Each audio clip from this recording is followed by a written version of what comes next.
வணக்கம், நான் உங்கள் சங்கவி.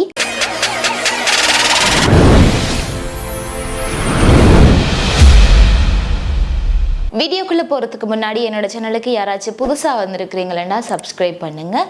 இன்றைக்கு என்ன விடயத்தை பற்றி பார்க்க போகிறோம் அப்படின்னு சொல்லி சொன்னால், சுவிஸில் இருந்து ஒரு நபர் 40 வருடங்கள் கழித்து தன்னுடைய சொந்த ஊரான யாழ்ப்பாணத்துக்கு வந்திருக்கிறார். சரியா? அப்போ யாழ்ப்பாணத்துக்கு வந்ததுமே அவருக்கு தன்னுடைய காணியை சென்று பார்க்கலாம் அப்படின்னு சொல்லி போட்டு அவர் அங்கே போன நேரத்தில் அவருக்கு ஒரு பெரிய ஒரு அதிர்ச்சியான ஒரு சம்பவம் காத்து கொண்டு இருந்திருக்கின்றது. அப்படி என்ன அதிர்ச்சி, இதெல்லாமே ஒரு அதிர்ச்சியான்ற மாதிரிலாம் சில பேர் யோசிப்பீங்க. இருந்தாலும் என்ன சம்பவம் என்றதை முழுவதுமாக கேளுங்க. இப்போ நான் என்னன்றதை முழுவதுமாகவே சொல்லுறேன். அண்மை காலங்களாக எல்லாருக்குமே தெரியும், நிறைய காணிகள் இராணுவத்தினருடைய கட்டுப்பாட்டில் இருந்தது. அதன் பின்னராக 30-40 வருடங்கள் கழித்து தற்பொழுது எல்லாமே விடுவிக்கப்பட்டிருக்கின்றன.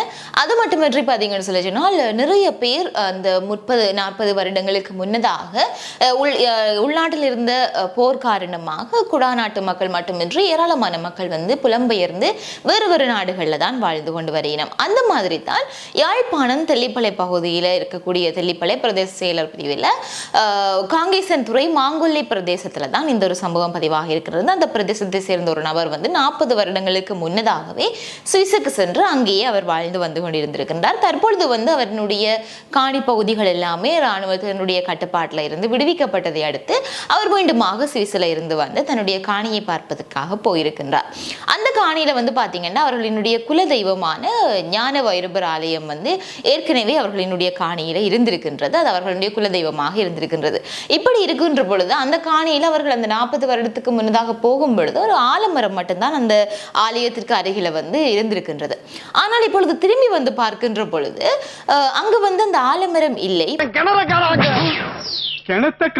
மாறாக ஒரு அரச மரம் இருந்திருக்கின்றது. அந்த ஞான வைரபர் ஆலயத்திற்கு எதிராகவே ஒரு அரச மரமும், அந்த அரச மரத்திற்கு கீழாக ஒரு புத்தர் சிலையும் இருந்திருக்கின்றது. அதாவது வடிவேலினுடைய ஒரு நகைச்சுவை போல, ஐயாயின் கிணத்த காணும் என்கின்ற போல ஒரு ஆலமரத்தையே முழுவதுமாக காணாது தற்பொழுது அது புதிதாக ஒரு அரச மரமாக இருந்திருக்கின்றது. அங்கு அந்த புத்தர் சிலையும் இருந்திருக்கின்றது. அப்ப இவை எல்லாவற்றையுமே பார்த்தவுடன் அந்த உரிமையாளருக்கு நிச்சயமாகவே ஒரு அதிர்ச்சியாக தான் இருந்திருக்கும். என்னன்னு சொன்னால், அவர்களுடைய குலதெய்வமாகவும் அவர்கள் வழிபட்டு கொண்டிருக்கக்கூடிய ஒரு தெய்வம். அதற்கு முன்னதாக இப்படி ஒரு விஷயம் இருப்பது நிச்சயமாக ஒரு அதிர்ச்சியான ஒரு சம்பவம் தான்.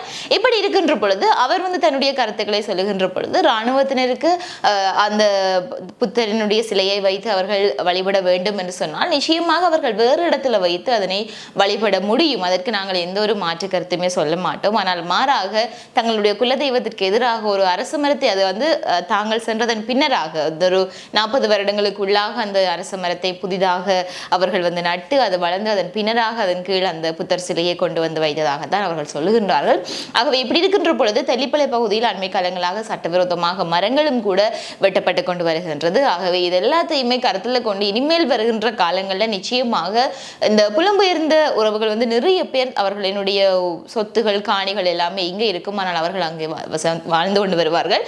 ஆகவே அவர்களினுடைய தலையீடு நேரடியாக இருக்காததால நிறையவே இப்படியான அசம்பாவிதங்கள் நடக்கின்றன. ஆகவே இனி வருகின்ற காலங்களில் உங்களுடைய உரிமைகளை நீங்களே பாதுகாத்துக் கொள்ளுங்கள், உங்களுடைய உடைமைகளையும் நீங்கள் பாதுகாத்துக் கொள்ளுங்கள். ஸோ நிச்சயமாக இது தொடர்பான கருத்து என்னன்றதை நீங்கள் கமெண்ட்ஸில் சொல்லுங்க. இதை விட இன்னொரு விஷயம் நான் சொல்லணும் என்ன அப்படின்னு சொல்லிட்டு, நேற்றைய தினம் நான் ஒரு காணொலி 2 காணொலிகள் போட்டிருப்பேன். அதில் இறுதியாக நான் போட்டிருந்த காணொலி ஒரு யாழ்ப்பாணம் சாவுகச்சேரி கச்சாய் பகுதியை சேர்ந்த ஒரு இளைஞன் பிரான்ஸ்ல இருந்து லண்டனுக்கு சென்றிருந்த வேளையில் உயிரிழந்திருந்தார் அப்படின்னு சொல்லி ஒரு செய்தி ஒன்று நான் பதிவிட்டிருந்தேன்.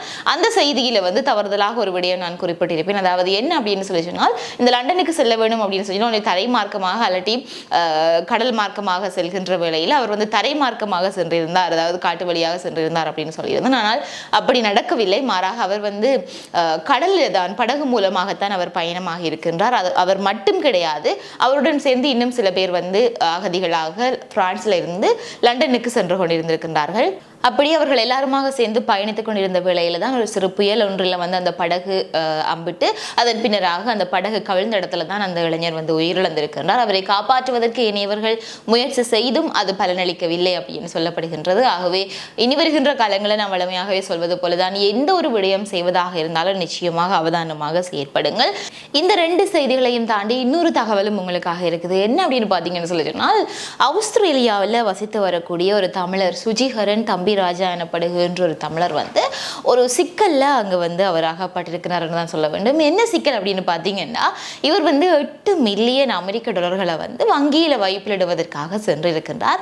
சென்ற வழியில பார்த்தீங்கன்னு சொன்னால் அங்கே இருக்கக்கூடிய ஆஸ்திரேலியாவினுடைய ரகசிய போலீசார் வந்து அதனை கண்காணித்திருக்கிறார்கள். இடையிலேயே அவரை கண்காணித்து அவர் வந்து வங்கிக்கு செல்லும்படியாக எல்லா இடத்துலையும் வந்து அவரே காணொலி பதிவு செய்து அவர் வந்து இப்பொழுது வந்து சிக்கல்ல அமர்ந்திருக்கிறார். அவர் இந்த 2 வங்கிகளை தெரிவு செய்து ஒரு வங்கியில முன்னதாக அவர் வைப்பிட்டு அதன் பின்னராக அடுத்த வங்கியில சென்று அவர் வந்து பணத்தை வைப்பிட்டிருக்கிறார். ஆகவே மொத்தமாக 8 மில்லியன் அமெரிக்க டாலர் என்கின்ற பொழுது அதனை தற்பொழுது இலங்கை பெறுமதிக்கு நீங்கள் மாற்றி பார்க்கலாம். ஆகவே இப்படியான ஒரு கட்டத்தில் வந்து இவர் தற்பொழுது குற்றவியல் விசாரணைக்கு வந்து உட்படுத்தப்பட்டிருக்கிறார். நிச்சயமாக ஒரு சாதாரண மனிதர் அவருக்கு வந்து எவ்வாறு இவ்வளவு பணம் வந்தது என்கின்ற கேள்விகள் அடுக்கடுக்காக வந்து கொண்டே இருக்கின்றன. அது மட்டுமின்றி இவர் வந்து ஒருவேளை இதெல்லாத்தையுமே சட்டவிரோதமாக இவர் வந்து உழைத்திருக்கின்றாரா இல்லையா, இல்லாட்டி வேறு வேறு ஏதாச்சும் நடவடிக்கைகளால் அவர் வந்து இதனை பெற்றுக்கொண்டாரா என்கின்ற நிறைய விசாரணைகள் வந்து போய்கொண்டிருக்கின்றது. ஏனென்று சொன்னால் ஒரு சாதாரணமான ஒரு தனிநபர், அதுவும் புலம்பெயர்ந்து அங்கு வாழக்கூடிய ஒருவர் வந்து இப்படியாக 8 மில்லியன் அமெரிக்க டாலரை கொண்டு வந்து வைப்பிலிடுவது என்பது வந்து நிச்சயமாக சந்தேகத்தை ஏற்படுத்தக்கூடிய ஒரு விடயம்தான். இப்படி இருக்கின்ற பொழுது எல்லாத்தையுமே அவர் தெரியாமல் செய்தாரா, தெரிந்து செய்தாரா, எதுவுமே தெரியவில்லை. இவ்வளவு பெரிய தொகையை வைப்பிலிடும் பொழுது நிச்சயமாக தனக்கு ஏதாவது ஒரு பிரச்சனை வரும் என்றது வந்து அவருக்கு தெரிஞ்சிருக்கும். ஆனாலும் அவர் தெரிந்து செய்தாரா தெரியாமல் செய்தாரா என்று தெரியவில்லை. ஆனால் தற்பொழுது அவர் வந்து குற்றவியல் விசாரணைகளுக்கு உட்படுத்தப்பட்டிருக்கிறார் என்பதுதான் உண்மை. ஆகவே நிச்சயமாக என்ன ஒரு செயல் செய்வதா இருந்தாலும் அது எந்த நாட்டில் செய்யறதா இருந்தாலும் சட்ட ரீதியாக செய்தால் எந்த ஒரு சிக்கல்களுமே இல்லாமல் நாங்கள் தப்பித்து விடலாம். ஏதாவது இடக்கு முடக்க, அதாவது சட்டவிரோதமாக ஏதாவது செய்தால் நிச்சயமாக இப்படியான சிக்கல்களில் தான் நாங்கள் சிக்கப்பட வேண்டும். இப்படியான சிக்கல்களில் நாங்கள் வந்து சிக்கப்பட்டு எங்களுடைய வாழ்க்கையை இழக்க வேண்டிய ஒரு கட்டம் வரும். ஏனென்றால் இவர் ஒருவேளை இதெல்லாத்தையுமே சட்டவிரோதமாகத்தான் இவர் வந்து அதனை உழைத்திருக்கின்றார் என்கின்றது நிரூபணமாகின்ற பட்சத்தில் அவருக்கு கடுமையான தண்டனைகள் விதிக்கப்படும், அல்லாட்டி அவர் வந்து நாடு கடத்தப்படலாம் என்கின்ற மாதிரியான பேச்சுக்களுமே இடம்பெற்றுக் கொண்டிருக்கின்றது. ஆகவே வேறு வேறு தேசங்களில் வாழ்ந்து கொண்டிருக்கக்கூடியவர்கள் நிச்சயமாக இப்படியான சில சிக்கல்களில் மாட்டுப்படாமல் எல்லாத்தையுமே சட்ட ரீதியாக செய்ய வேண்டும் என்றதை இந்த இடத்துல சொல்லிக்கொள்ள விரும்புகிறேன். ஸோ இது தொடர்பான உங்களுடைய கருத்துக்களை நீங்கள் கமெண்ட்ஸில் வந்து சொல்லுங்கள். இதே மாதிரி இன்னும் ஒரு வீடியோவில் நான் உங்களை சந்திக்கிறேன்.